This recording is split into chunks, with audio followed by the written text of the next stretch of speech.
예배 참여한 여러분에게 하나님의 은혜와 평강이 넘치기를 기원합니다. 아멘. 오늘 우리가 읽은 성경 말씀 예레미야 끝부분은 매우 무겁고 우울하고 절망적입니다. 그리고 맨 마지막에 노릇꼬리만큼 요만큼 이게 희망인가 아닌가 싶을 기록을 끝부분에 잠시 남겨놓음으로 예레미야는 끝이 납니다. 그 단락단락에 우리가 묵상해야 될 부분이 무엇인지를 생각하면서 여러분 스스로가 묵상하고 또 제가 묵상한 것이 함께 더 깊은 하나님의 은혜로 나아가기를 원합니다. 앞부분 12절에서 16절까지는 예루살렘 성이 함락당했다, 즉 유다 나라가 망했다고 하는 표현인데요. 그 망한 순서, 무너진 것의 순서가 우리의 눈길을 끕니다. 14절을 함께 다 같이 읽어보겠습니다. 사령관을 따르는 갈대아 사람의 모든 군대가 예루살렘 사면 성벽을 헐었더라. 뭐를 헐었다고요? 예루살렘 성벽을 먼저 헐었다. 당연하죠. 국가의 수도를 점령해야지 그 나라를 점령한 것이고, 예루살렘은 성곽으로 둘러져 있었겠죠. 그러니까 그것을 먼저 무너뜨려야 되겠죠. 그 다음 순서가 13절에 기록되어 있습니다. 같이 읽습니다. 여호와의 성전과 왕궁을 불사르고 예루살렘의 모든 집과 고관들의 집까지 불살랐다. 순서가 어떻게 되어 있습니까? 성전과 왕궁과 고관들의 집들이 불살랐다고 말을 하고 있습니다. 이 순서를 무심히 지나치지 말고 의미 있게 보는 것은 중요합니다. 예루살렘의 외곽에 벽들을 먼저 무너뜨립니다. 적들은. 그리고 바로 어디로 직진합니까? 성전으로 먼저 갔다는 뜻이 됩니다. 그런 다음에 왕이 사는 왕궁을 무너뜨렸고, 그 다음엔 고관 대작들의 집을 불살랐다고 하는 순서입니다. 사탄이 저와 여러분들을 공격할 때 사탄의 1차적인 목표는 우리의 육체를 무너뜨리는 것인 것 같습니다. 그래서 우리의 삶을 괴롭게 합니다. 관계를 고통스럽게 하고, 돈 때문에, 건강 때문에, 관계 때문에, 실패 때문에 우리를 주눅들게 하고 우리를 무너뜨리고 우리의 육신을 괴롭힙니다. 그렇지만 사탄은 내 육체 그것이 목표가 아니라 직진하여서 내 영혼의 깊은 곳에 영혼이 머물고 있는 나의 지성소를 파괴시키는 걸 목표로 한다는 것을 우리는 알 수가 있습니다. 구약 성경의 욥을 보십시오. 사탄은 하나님께 이렇게 참소, 즉 거짓으로 아뢰입니다. 하나님이 그에게 재산을 주고 많은 자식들을 주었기 때문에 그럴 것이라고 말을 합니다. 그래서 그 모든 것들을 다 파괴합니다. 그래도 끄떡하지 않자 욥의 육체를 병들게 하면은 이렇게 말을 합니다. 사랑하는 여러분, 욥을 에워싸고 있는 모든 환경과 욥의 육체를 무너뜨리면 무엇이 무너질 수 있다고 생각한 겁니까? 영혼이요. 욥의 영혼이 무너질 수 있다고 사탄은 생각한 겁니다. 오늘 사탄이 저와 여러분 그리스도인들을 무너뜨리는 방식도 그렇습니다. 우리의 삶을 고통스럽게 하고 내 육체가 견딜 수 없게 합니다. 그렇지만 사탄의 목표는 저와 여러분의 육체가 목표가 아니올시다. 사탄의 목표는 저와 여러분의 돈과 재물이 아닙니다. 사탄의 목표는 저와 여러분의 성공이 목표가 아닙니다. 사탄의 목표는 우리의 육체를 무너뜨림으로써 우리의 영혼 깊숙이 직진에 들어와서 우리의 영혼을 무너뜨리고 싶어하는 것입니다. 이스라엘의 영혼은 어디에 있습니까? 이스라엘의 심장은 무엇입니까? 이스라엘의 가장 소중한 것은 무엇입니까? 성전. 그것은 곧 하나님의 언약 백성이 하나님이 거기 함께 거하신다는 임마누엘의 징표가 아닙니까? 그렇죠? 바벨론은 예루살렘 성벽을 무너뜨린 이유는 그들의 심장인 영혼의 지성소로 무너뜨리기 위하여서 왔다고 하는 것은 우리는 알 수가 있습니다. 욥에서도 보았듯이 저와 여러분이 오늘 살아가는 모든 그리스도인에게도 그런 순서의 공격을 받습니다. 그래서 오늘 이 순서를 의미 있게 보는 것이 중요하다고 생각을 합니다. 예루살렘 사면의 성벽이 무너지고 나서 바로 바벨론의 적군들은 하나님의 성전을 먼저 불사르고 무너뜨립니다. 그리고 나서야 왕이 사는 왕궁이고, 그리고 나서야 지도자들이 사는 집들을 불태운다고 하는 것은 오늘 저와 여러분들에게 이 말씀이 주는 교훈은 이것인 줄로 생각합니다. 이스라엘의 영혼은 무너졌습니다. 유다의 영혼은 무너졌습니다. 그래서 육체와 영혼 모두의 존귀함은 다 무너져 버립니다. 예루살렘은 시온성이고 다윗의 성이라고 이름을 붙일 만큼 늠름함을 자랑했었습니다. 겉으로도 괜찮았지만 속에 하나님의 성전이 있었기 때문에 겉모습과 속모습 모두가 다 존귀했던 도시였습니다. 외모가 무너지는 것뿐만이 아니라 그 속에 영혼도 무너지면서 그 어떤 것도 존귀한 것이 남아있지 않게 됐습니다. 저와 여러분이 그리스도인이 사단의 공격을 받을 때 견디지 못하면 우리가 육체가 무너지는 데서 끝나는 것이 아니라 우리의 영혼도 무너짐으로써 우리의 육체와 영혼의 존귀함이 사라져 버리게 됩니다. 이렇게 이스라엘은 빈집이 되어 버립니다. 그리고 나서 사람들이 어려움을 당하기 시작합니다. 번영의 상징이었던, 성공의 상징이었던 많은 사람들, 지도자들, 그들은 이 수치의 삶으로 끌려가서 다 빼앗긴 자가 된다고 15절에서 그리 말을 하고 있습니다. 사령관 느부사라단이 백성 중에 모든 자들을 다 사로잡아 간다고 하는데 쓸모없는 자들을 사로잡아 갈 리가 있습니까? 바벨론까지 끌고 가면서 먹여야 되고 입혀야 되고 밤에 보호해야 되고 쓸데없고 쓸모없는 자들을 그렇게 할 이유가 있습니까? 다 나름대로 이스라엘에서 유다 땅에서 쓸모 있는 사람들이었을 것입니다. 그 사람들은 수치의 삶으로 끌려가고 다 빼앗긴 자가 됩니다. 그리고는 놀랍게도 16절을 다 같이 함께 읽겠습니다. 가난한 백성은 남겨두어 포도원을 관리하는 자와 농부가 되게 하였더라. 저들은 누굽니까? 잘났던 사람, 성공과 번영의 상징이던 사람들의 착취로 항상 빈곤했던 사람들은 땅을 관리하는 자가 됨으로써 나름대로 작은 역전을 맛보게 됩니다. 그리고 바벨론은 무리의 남은 자라고 번역되어 있는 것은 쇠를 다루는 장인들을 의미합니다. 히브리어 원문은. 그러니까 무기를 만드는 사람들을 모조리 사로잡아 감으로써 이스라엘을 아주 오랫동안 무력하게 만들고 다시 덤빌 수 있는 무기를 생산하지 못하게 했다고 기록하고 있습니다. 여러분, 그렇습니다. 성공했던 사람, 존귀했던 사람, 번영의 상징이었던 사람, 그런 사람들이 졸지에 모든 것을 빼앗기고 포로로, 노예로 잡혀가면서 드는 생각이 무엇이었을 것 같습니까? 나는 성공해보지 못했기 때문에 다 빼앗긴 게 뭔지도 모르겠다. 네. 그렇게 생각할지도 모르겠습니다만은 모두가 다 같아져 버렸습니다. 나는 솟구쳤다고 생각하고, 나는 위에 있다고 생각하고, 나는 도달했다고 생각하고, 나는 얻었다고 생각하고, 나는 성취했다고 생각하는 그 모든 것들이 다 모조리 무너져 버렸습니다. 바닥에 있는 사람들은 원래 바닥에 있었고요. 다 죽은 것과 마찬가지가 되어버렸습니다. 평평해져 버렸습니다. 이렇게 매장하는 방식을 평토장이라고 합니다. 들어보셨습니까? 평평하게 흙으로 장례를 한다는 것입니다. 그러면 평평한 그 흙 밑에는 무엇이 있습니까? 시체가 있습니다. 죽음만이 있습니다. 이 성공한 사람들은 이런 마음을 갖지 않았을까요? 귀천이 따로 없구나. 내가 이 높은 자리에, 이 직분에 뽐낼 만한 자리에 있었던 것은 내가 우수함 때문이 아니었구나.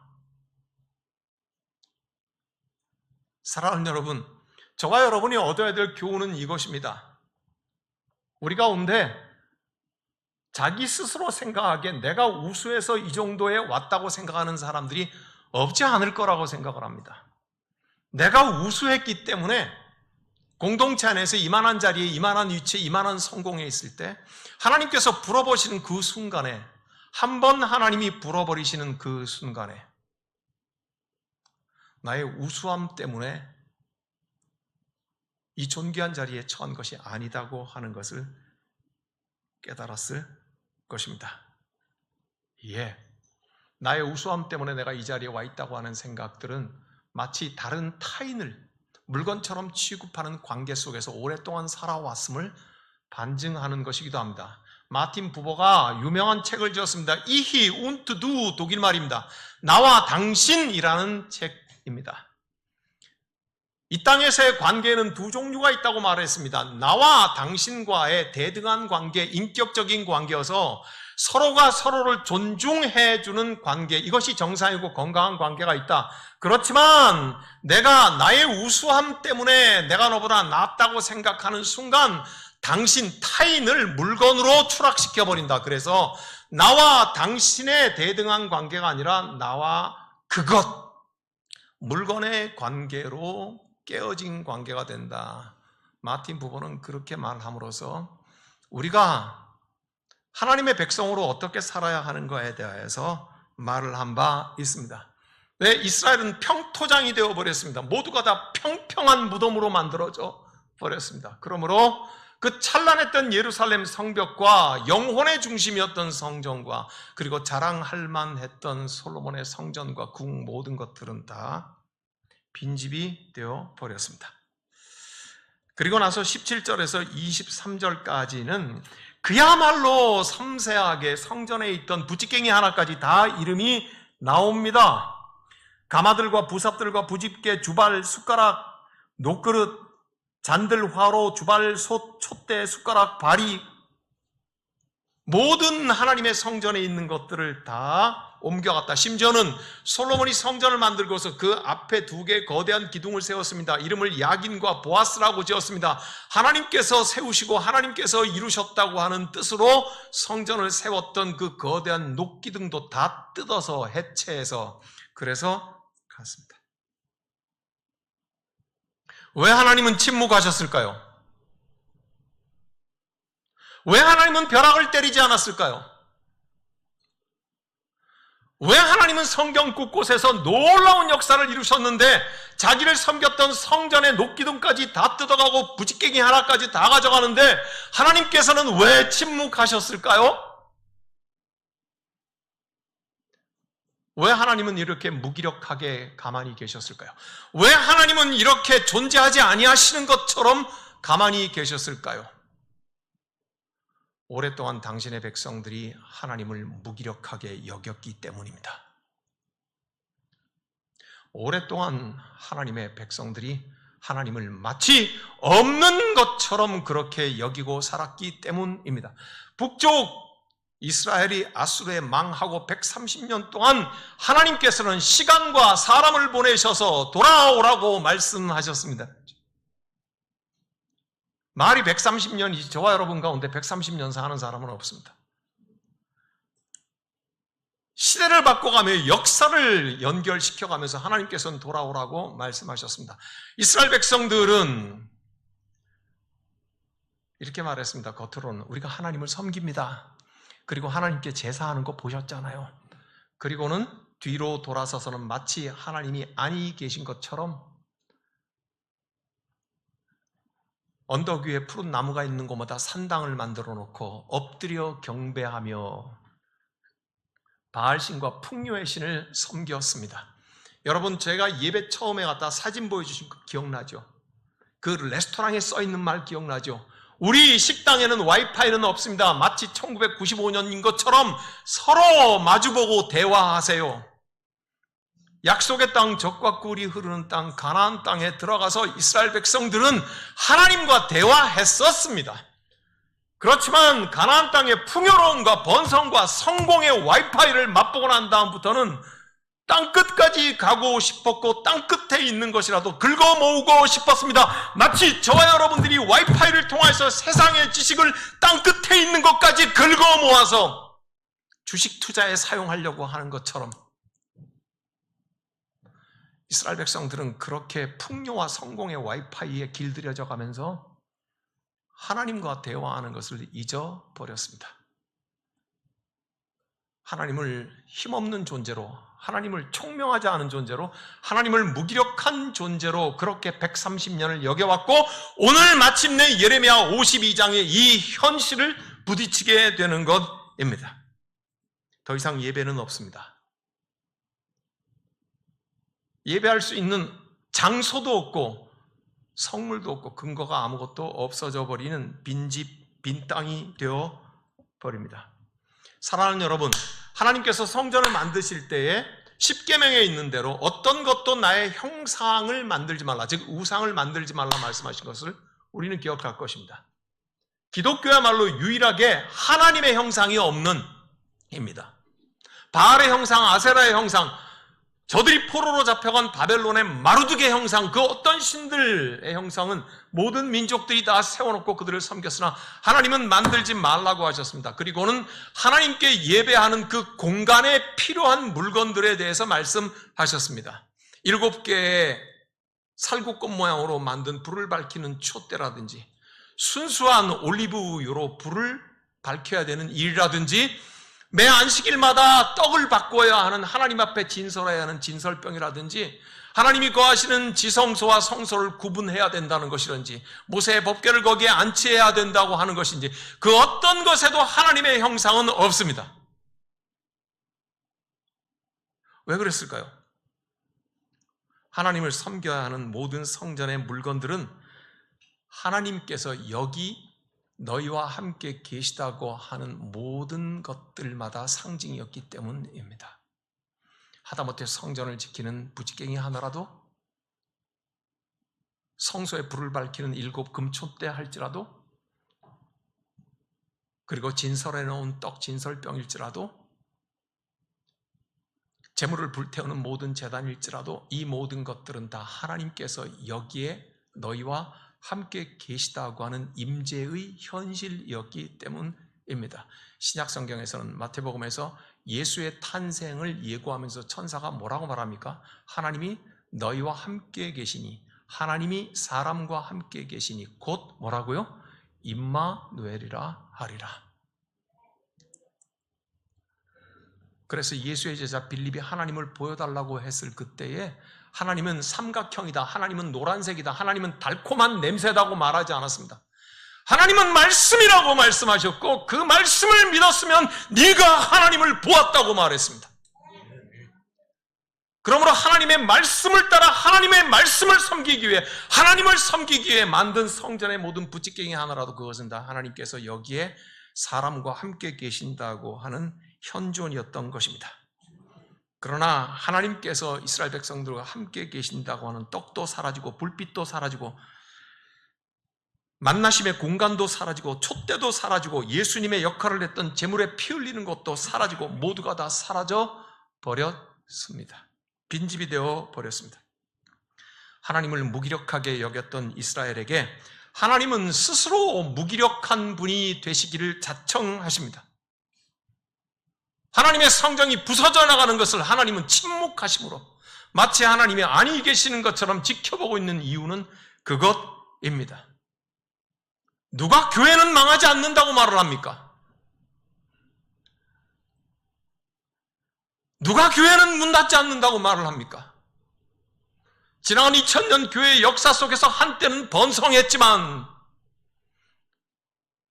하나님을 무기력하게 여겼던 그 땅, 그 시대, 그 역사에 하나님도 무기력하게 계시며 교회가 사라지는 것을 침묵함으로 역사 속에서 우리는 무수히 보았던 것입니다. 사랑하는 여러분, 하나님을 무기력하게 여기는 그리스도에게는 하나님이 당신도 무기력하게 계십니다. 하나님을 무기력하게 여기는 교회는 하나님도 무기력하게 지켜보고 계십니다.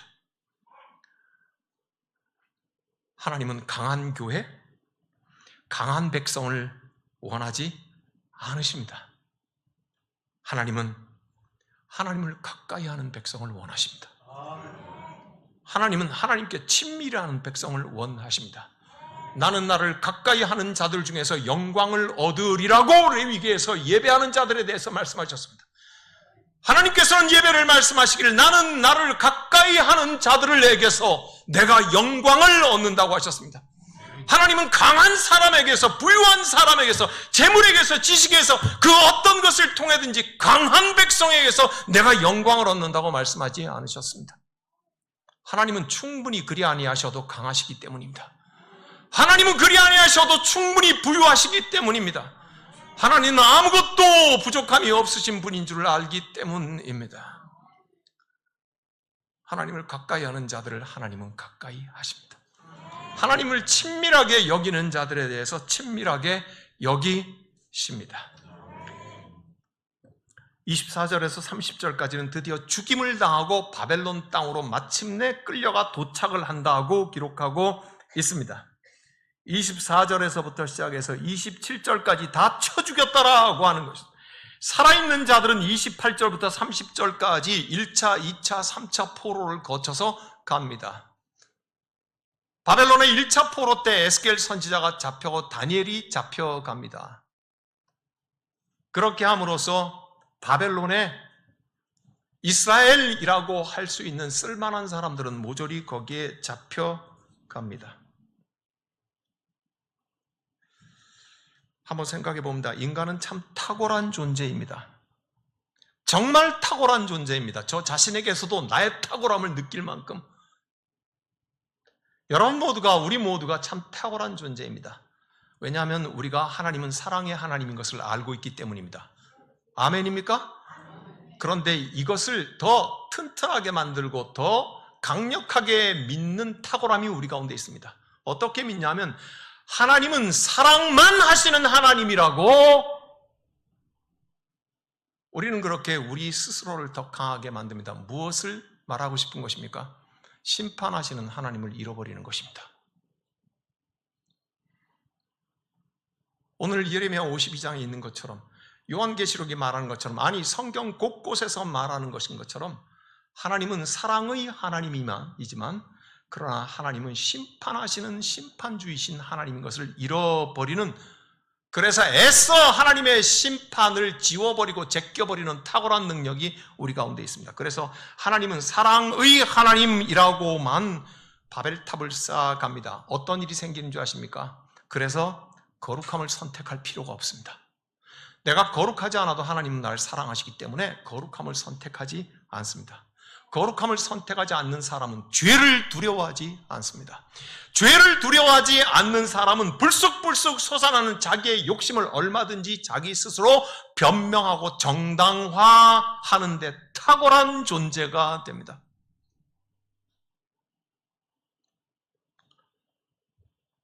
그럴 때 하나님의 말씀은 내게서 사라집니다. 그 탁월한 인간에게서 하나님의 언약은 사라져 버립니다.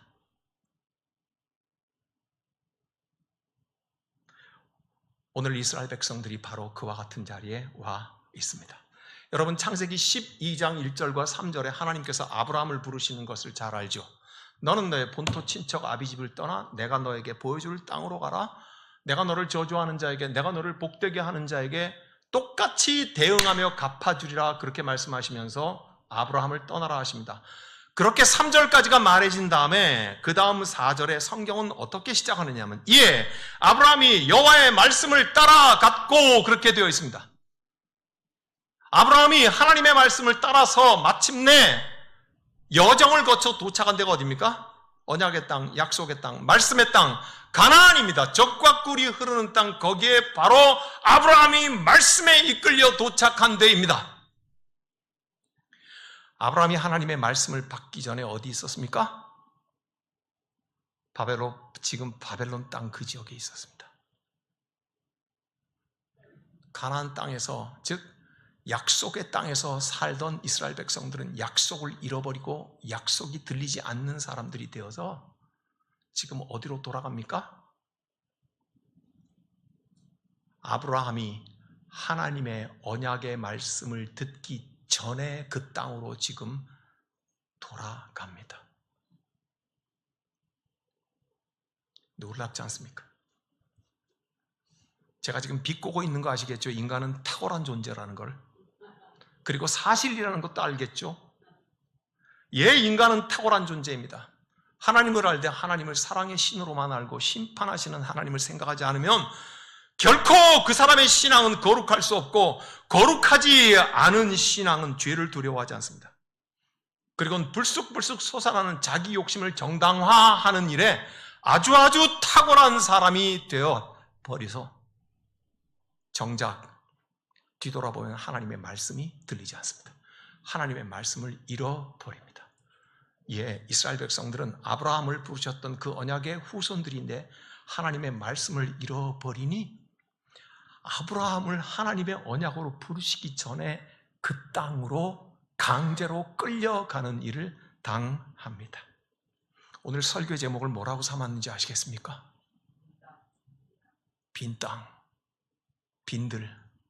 약속의 땅 가나안도 빈집과 빈 땅과 빈들이 되어버렸고, 그리고는 하나님의 말씀이 사라져버린 백성은 말씀 이전에 더 황폐해진 빈 땅으로 끌려가는 사람들이 되어버리고 맙니다. 이스라엘은 약속의 땅 가나안에서 약속 없는 백성이 되어서 아브라함이 떠나왔던 그곳으로 되돌아갑니다. 그리고 마지막 끝부분에 비루한 유다왕 여호야긴이 감옥에서 겨우 끌려 나와서 아직은 죽지 않았음을 겨우 남기고 예레미야의 기록은 끝이 납니다. 이것이 희망인지 아닌지는 모르겠습니다. 사랑의 하나님이기 때문에 이것도 희망이라고 읽으면 좋겠습니다만은 심판하시는 하나님이 너무 엄중하고 두려운 고로 저는 이 마지막 끝장면이 과연 이것이 희망일 것이냐 아니면 더 깊은 절망의 표피, 껍데기의 기록일 것인가 가늠할 수가 없습니다. 사랑하는 십자수 공동체교회 형제자매 여러분, 오늘 예레미야를 우리가 제법 긴 시간 동안 책 한 권을 묵상하면서 왔습니다. 우리가 들어야 할 소리가 무엇인지, 이제는 완벽하게 빈 땅이 되어버린 이스라엘 백성들의 사건에 저와 여러분은 그 현장에서 어떻게 발견되어야 할 것인지 주의 말씀을 붙잡고 살아가는 우리 모두가 되기를 소망합니다. 기도합니다. 하나님 아버지, 은혜를 감사드립니다. 사랑하는 주님, 사탄은 언제든지 그리스도인과 교회와 이 시대의 영혼을 무너뜨리고 싶어 합니다. 사랑하는 주님, 주의 말씀이 주의 말씀이 받아들여지지 않는 그 절망 속에 우리를 두지 말아 주옵소서. 주님, 우리가 주님을 의지하니 주님 침묵하지 마시옵소서.